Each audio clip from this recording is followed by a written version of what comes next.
Halo saudara, kita berjumpa lagi dalam program Kuasa Kebenaran Channel. Saudara, pada saat ini kita akan membahas pertanyaan minggu lalu, yaitu apakah Alkitab mengajarkan bahwa baptisan adalah simbol atau lambang? Nah saudara, bagaimana Perjanjian Baru menjelaskan hal ini? Namun saudara, sebelumnya mari kita berdoa. Bapa kami di surga, terpujilah Engkau Bapa di tempatmu yang Maha Kudus. Engkau layak dipuji, ditinggikan, dimuliakan. Pada saat ini dalam pekerjaan Bapa, kami akan mendengarkan sabda firman-Mu, kami akan mengajarkan kebenaran-Mu. Biarlah apa yang kami ajarkan berdasarkan kebenaran-Mu, tidak berdasarkan opini, asumsi, atau interpretasi manusia.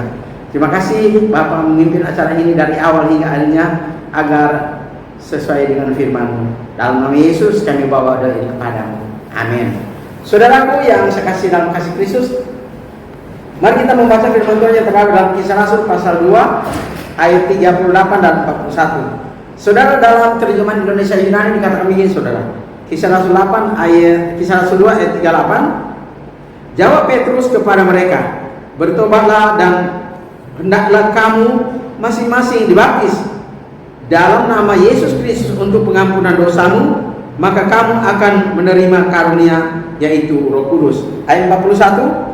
Orang-orang yang menerima perkataannya itu dibaptiskan, dan pada hari itu jumlah mereka bertambah kira-kira 3.000 orang, ya 3.000 jiwa. Saudaraku yang saya kasih dalam kasih Kristus, tema kita hari ini adalah baptisan Allah dan Kristus untuk pengampunan dosa dan untuk keselamatan jiwa manusia dalam perang ini. Jadi tujuannya saudara adalah mengajarkan kepada kita bahwa baptisan Allah dan Kristus itu adalah bagian daripada kebenaran. Mengapa bagian daripada kebenaran? Karena kebenaran itu yang dibawa oleh Yesus dalam Yohanes 1 ayat ke-17, di mana Yesus membawa anugerah dan kebenaran. Kebenaran inilah yang tujuannya adalah untuk mengembalikan manusia ke posisi awal sebelum Adam dan Hawa jatuh ke dalam pelanggaran. Nah saudara, pada saat ini saudara, kita akan membahas pertanyaan, apakah Alkitab mengajarkan bahwa baptisan itu adalah simbol atau lambang? Saudara, bagaimana Alkitab menjawab ini? Saudara, Alkitab mengajarkan bahwa baptisan itu adalah perintah Allah kepada Yesus. Kemudian Yesus memerintahkan kepada para rasul dalam Yohanes pasal 12 ayat ke-49 sampai 50, di mana Yesus katakan bahwa pesan yang aku terima itu bukan daripada diriku sendiri, tetapi daripada Bapa. Itu yang pertama. Yang kedua adalah pesan yang Bapa berikan kepada Yesus adalah hidup yang kekal. Jadi pesan Bapa kepada Yesus adalah hidup yang kekal, yang menyangkut tentang masa depan atau kehidupan daripada akhir manusia itu. Nah saudara, pertanyaannya adalah, baptisan itu adalah ide daripada Bapa, kemudian Bapa sampaikan kepada Yesus, kemudian Yesus sampaikan kepada para rasul dalam Matius 28 ayat 19. Nah saudara, pertanyaannya adalah, apakah Alkitab mengajarkan bahwa baptisan itu simbol atau lambang? Alkitab tidak mengajarkan seperti itu saudara.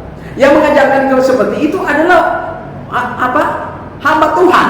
Jadi mengaku hamba Tuhan, pendeta, tapi mengatakan bahwa baptisan itu lambang. Pertanyaannya adalah, bagaimana kita tahu bahwa baptisan itu lambang? Dan mungkin saudara akan mengatakan dalam 1 Petrus 3 ayat 21. Saudara, dalam 1 Petrus 3 ayat 21 itu dikatakan oleh Rasul Petrus bahwa air yang ibaratnya dahulu itu adalah yang sekarang adalah baptisan. Nah, itu dalam terjemahannya Indonesia itu kiasan. Nah saudara, bagaimana dalam bahasa aslinya? Kalau kita kembali ke dalam bahasa asli saudara, dalam 1 Petrus 3 ayat 21, itu kata kiasan dalam bahasa asli itu adalah antitupon. Jadi antitupon itu adalah dua kata digabung jadi satu, itu kata majemuk. Nah, yang artinya dari kata anti, yang artinya makna asli di depan atau ya gambaran. Ya. Kemudian saudara, yang berikutnya adalah kata tupon. Ya, tupon. Tupon artinya adalah pola, contoh, patokan atau gambaran. Nah, kalau disebut antitupon artinya ya merujuk kepada gambaran atau sesuatu yang diambil dari asli. Nah saudara, dalam 1 Petrus 3 ayat 21 bahwa dikatakan bahwa padapun air itu yang ibaratnya kepada kita sekarang itu gambaran kepada baptisan. Jadi kiasan di situ bukan baptisannya, tetapi itu adalah air yang pada zaman dahulu yang menyelamatkan Nuh. Itu dijelaskan 1 Petrus 3 ayat ke-20. Sehingga ayat ke-20 bahwa air bah yang menyelamatkan Nuh itu juga Petrus katakan adapun air yang dulu itu yang sekarang menyelamatkan kamu yaitu baptisan. Jadi air yang pada zaman Nuh adalah gambaran ya atau rujukan kepada baptisan yang kepada kita sekarang. Itu bukan simbol, bukan lambang, tapi adalah gambaran. Jadi anti itu makna asli. Kemudian tufon ini adalah pola atau contoh atau gambaran. Jadi air itu dulu pada waktu Nuh menyelamatkan Nuh, kemudian air itu yang sekarang adalah digambarkan sebagai baptisan. Bukan baptisan itu yang sebagai lambang atau simbol, saudara, bukan. Tetapi air itu yang melambangkan, yang ibaratnya baptisan itu yang menyelamatkan kita. Pertanyaannya adalah pada waktu kapan kita dapat diselamatkan oleh baptisan itu? Saudara, jawabannya Markus 16 ayat 16, Yesus katakan, barang siapa yang percaya dan dibaptiskan akan diselamatkan. Barang siapa yang tidak percaya akan dihukumkan. Jadi orang percaya, bisa saja orang percaya dan kemudian dia bertobat. Tapi kalau dia tidak dibaptis, saudara, apakah dia diselamatkan? Ya, enggak. Nah, baptisan di situ adalah, saudara, dari bahasa asli Yunani-nya adalah baptisontes, Matius 28:19. Kemudian Markus 16:19 itu kata aslinya adalah baptistes, yang arti merujuk kepada masuk ke dalam air atau immerse, ya, dibenamkan ke dalam air. Ini menunjukkan kepada kita, saudara, bahwa baptisan itu mengapa harus dikuburkan ke dalam air? Karena itu perintah Allah.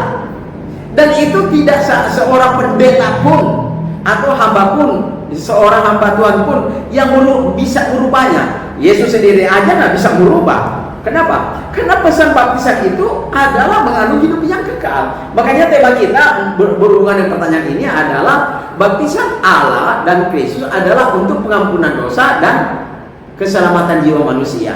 Jadi kalau baptisan itu adalah simbol, saudara, ngapain juga orang melakukan baptisan? Nah, perlu cuma simbol, tapi ada makna asli di dalamnya itu. Oleh sebab itu sangat penting bagi kita harus mengerti bahwa ketika kita dibaptis, maka itu adalah jalan keampunan dosa. Itu yang pertama. Yang kedua, supaya kita dapat diselamatkan. Itu Markus 16 ayat ke-16, 1 Petrus 3 ayat ke-21. Dengan demikian, maka marilah kita melakukan baptisan Kristus masuk ke dalam air, karena itu bukan perintah manusia, tapi perintah Allah kepada Yesus, dan Yesus sampaikan kepada Rasul, dan para Rasul menyampaikan kepada orang pertama dalam kisah Rasul 2 yaitu Petrus, bahwa kamu harus bertobat dan memberi dirimu dibaptis, masing-masing kamu akan jalan keampunan dosamu, lalu kamu akan beroleh anugerah Roh Kudus. Ingat, baptisan adalah jalan keampunan dosa.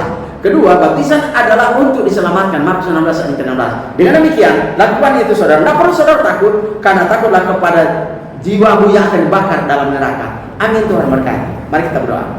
Bapa kami di surga, terima kasih kami telah mendengarkan sabda firman-Mu. Biarlah firman itu menggugah hati kami dan kami dapat mentaatinya, dan biarlah firman itu dapat mengkuduskan kami, dan biarlah firman itu dapat mengangkat kami dari dosa menuju, dan firman itu akan membawa kami sampai ke surga. Terima kasih Bapa, inilah doa dan permohonan kami, dalam nama Yesus kami bawa doa kepada-Mu. Amin. Saudara, apabila saudara memiliki pertanyaan, menghubungi nomor saya di 0853 42 9873. Tuhan berkati.